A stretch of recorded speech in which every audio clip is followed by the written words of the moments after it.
Louvado seja nosso Senhor Jesus Cristo, para sempre seja louvado. Em nome do Pai, do Filho e do Espírito Santo. Amém.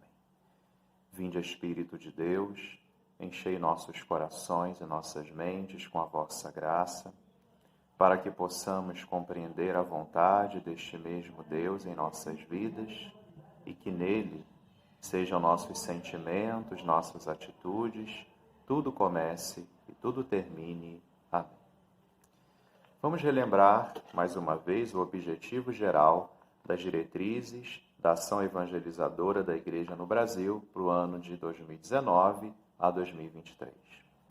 Evangelizar no Brasil cada vez mais urbano, pelo anúncio da Palavra de Deus, formando discípulos e discípulas de Jesus Cristo em comunidades eclesiais missionárias, à luz da evangélica opção preferencial pelos pobres, cuidando da casa comum e testemunhando o reino de Deus rumo à plenitude. Amém. No vídeo anterior, começamos a estudar o capítulo 1, deste documento. O anúncio do Evangelho de Jesus Cristo é o título. E vamos continuar agora meditando sobre essa verdade de Jesus como missionário do Pai, que vem trazer o reino de Deus com fidelidade. Estamos agora no número 15. Anteriormente, falamos então que a igreja ela é aquela a quem Deus confiou a missão de continuar a obra de Cristo sobre a terra. Então, ela, com Cristo, constrói o reino de Deus neste mundo, o reino do Pai, ao qual Jesus era fiel, o reino da paz, da justiça, do amor. E, construindo esse reino com Cristo neste mundo, ela vai edificar o reino de Deus, mostrar a sua santidade. O número 15, porém, diz que não é fácil a gente continuar essa obra de Cristo. Não foi fácil para Cristo fazer o reino do Pai conhecido, porque não todos aceitaram este reino, E não é fácil para a igreja também, muito menos para cada um de nós, que somos filhos da igreja através do santo batismo. Então, o número 15 mostra que ainda hoje existem perigos. Agora, é preciso compreender o princípio fundamental desse evangelho que atrai o coração do homem, a mensagem do evangelho que atrai o coração do homem, que é ser sal da terra e luz do mundo. O princípio fundamental é que Deus, Jesus Cristo, veio anunciar o reino de Deus, esse reino que é um reino da paz, da justiça, do amor para todas as pessoas. Bom, mas existem algumas distorções que, inclusive, o Papa Francisco, diz aqui o documento número 15, ele tem feito conhecer as pessoas do mundo de hoje. Por exemplo, o neognosticismo e o neopelagianismo, dois grandes perigos. O que foi o gnosticismo e o pelagianismo? Foram duas heresias. A grosso modo, eu vou explicar. Lá do início da nossa igreja, estamos falando aí, se eu não me engano, depois se vocês quiserem podem pesquisar o que foi o gnosticismo e o pelagianismo, lá do século II, século III da nossa igreja, que fez, digamos assim, que muitas vítimas dentro da nossa igreja católica, dividiu muito a nossa igreja católica, porque confundiu muito a cabeça de pessoas, não só do povo simples, muitas vezes também de padres, de bispos também, que acabaram se deixando levar, isso há praticamente 2000 anos atrás, logo no início da nossa igreja católica. Levou as pessoas a se distanciarem da verdade do evangelho. O gnosticismo é difícil de compreender, porque ele tem várias raízes, digamos assim, mas, a grosso modo, aqueles que faziam parte dessa chamada seita gnóstica, é como se eles dissessem que para conhecer Deus, basta o conhecimento humano. Pela racionalidade, pela nossa razão, e única e exclusivamente pela razão, não precisa da fé, eu posso chegar ao conhecimento desse Deus. O pelagianismo recebeu este nome, inclusive, volto atrás, o gnosticismo, a palavra vem do verbo, gnósio, se eu não me engano, ou gnosis, significa conhecimento, o verbo grego. E pelagianismo vem de um padre chamado Pelágio, é um sacerdote, se eu não estou enganado a história, em que ele, na sua doutrina, no seu pensamento, ele começou a dizer que o homem ele não foi corrompido pelo pecado, não tem esse negócio de pecado original. O homem ele é bom por natureza, então ele não precisa da graça de Deus para poder encontrar Deus, né? Porque ele é bom, o pecado não o corrompeu. E aí, como o nome dele era Pelágio, isso recebeu o nome de pelagianismo, né? Então foi muito difícil para a nossa igreja combater essas duas heresias. E o Papa diz que essa heresia pode ter voltado nos tempos de hoje. Por isso que ele chama de neognosticismo e de neopelagianismo, né? O que seria o neognosticismo? Diz assim: sua racionalidade e suas capacidades intelectuais. Aí seria o gnosticismo, ou seja, o homem acredita que ele pode viver toda a potência do ser humano sem precisar de Deus, sem precisar da fé, e isso se manifesta como? Pela capacidade da sua razão, pela sua capacidade intelectual e da técnica, né? Eu posso até criar hoje em dia um ser humano, pego um espermatozoide e um óvulo e fecundo fora da barriga da mãe e pronto, criei um ser humano. Se eu posso criar um ser humano, eu não preciso mais de Deus. Se eu posso ir à Lua, se eu posso pesquisar outras coisas, eu não preciso mais de Deus, né? Então, esse gnosticismo, esse novo gnosticismo, é se basear somente na racionalidade, no intelecto humano. E o neopelagianismo?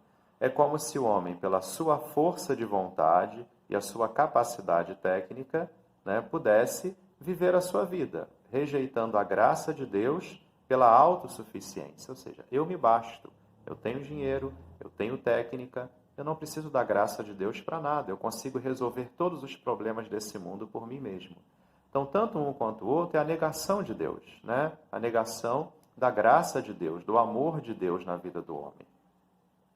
Mas ele lembra, então, número 15, o Papa Francisco, que a Igreja nos ensinou repetidamente que nós não somos justificados pelas nossas obras. Não é pelo fato do que nós fazemos, por mais boa que essas obras sejam, por mais bem que elas façam, não é por causa disso que eu me torno justo, que eu me santifico. Ao contrário, não é pelos nossos esforços, é pela graça do Senhor que toma a iniciativa. É a graça de Deus que nos santifica. E mesmo as nossas obras boas, nós a fazemos porque a graça de Deus está agindo em nós e porque nós não estamos nos fechando para essa graça, mesmo que os homens não queiram reconhecer isso. Então, a primeira iniciativa é sempre de Deus. Tudo é graça, tudo. Tudo de bom que existe no mundo é graça de Deus, porque Deus nos capacita para poder fazer isso. Nunca podemos esquecer essa verdade fundamental, né?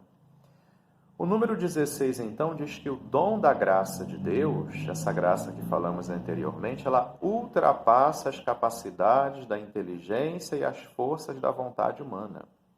Por mais que o homem seja inteligente, por mais que ele tenha força de vontade, o dom da graça é muito maior do que tudo isso, né? E exatamente essa graça é o remédio para acabar com esse neognosticismo ou esse neopelagianismo, quer dizer, essa autossuficiência do homem. Autossuficiência pelo seu conhecimento, autossuficiência pela técnica, pela ciência que ele está desenvolvendo, né? Esta graça é uma das grandes convicções definitivamente adquiridas pela Igreja e está tão claramente expressa na Palavra de Deus que fica fora de qualquer discussão, né? A Bíblia nos mostra, de fato, que a graça de Deus nos fortalece. E essa verdade é como o supremo mandamento do amor. Deveria caracterizar o nosso estilo de vida. Nós somos cristãos. O nosso estilo de vida deve mostrar isso para o mundo. Que nós vivemos pela graça. Que nós vivemos da graça. Que é a graça de Deus que nos fortalece, né? E daí, se vivemos pela graça de Deus, e não simplesmente acreditando na nossa própria intelectualidade, nossa própria razão e força de vontade, que são boas, mas elas são iluminadas pela graça de Deus, podemos ter uma força transformadora que vai gerar o quê? Fraternidade, onde nós vamos colocar tudo a serviço de todos. Vamos formar uma comunidade de fé, porque nós vamos aprender a partilhar o quê? A partilhar a vida, as alegrias, as dores, porque aquilo que nos une é a graça, é a fé. O número 18 fala que diante disso, então, somos impelidos a nos tornarmos também missionários, né? Porque a partir do momento que a graça de Deus age em nós e que nós entramos nessa relação com Jesus Cristo, né, a relação que os próprios primeiros discípulos tiveram e nós também temos que ter, vinde e vede. Né? Jesus é o mesmo que chama, é o mesmo que envia. Nos lembra Marcos no capítulo 13, no capítulo 3, versículos de 13 a 15. O Cristo que chama é o Cristo que envia. Portanto, lembra o documento número 18. Não se pode separar a vida em comunidade da ação missionária.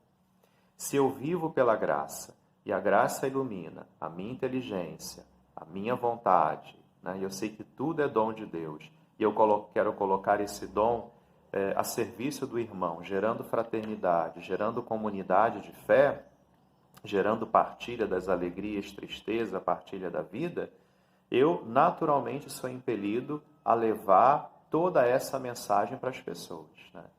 Então veja quando a gente coloca, entende o que significa Jesus como missionário do Pai na fidelidade, como isso gera fraternidade dentro da nossa igreja, do nosso coração, como o Espírito Santo nos leva a testemunhar isso no nosso meio cristão, sobretudo católico, entre nós católicos, mas também, claro, com os outros irmãos de expressão cristã também da sua fé, que não são católicos, e testemunhar ao mundo que a fé católica, ela continua sendo fiel a Jesus Cristo, porque ela quer gerar fraternidade, ela quer gerar comunhão, ela quer gerar partilha para o bem de todos. Elevemos nosso coração àquela que nos ajuda neste peregrinar em nossa terra. Ave Maria, cheia de graça, o Senhor é convosco. Bendita sois vós entre as mulheres, e bendito é o fruto do vosso ventre, Jesus. Santa Maria, Mãe de Deus, rogai por nós, pecadores, agora e na hora de nossa morte. Amém. Jesus manso e humilde de coração, fazei o nosso coração semelhante ao vosso. Fiquem na paz de Deus.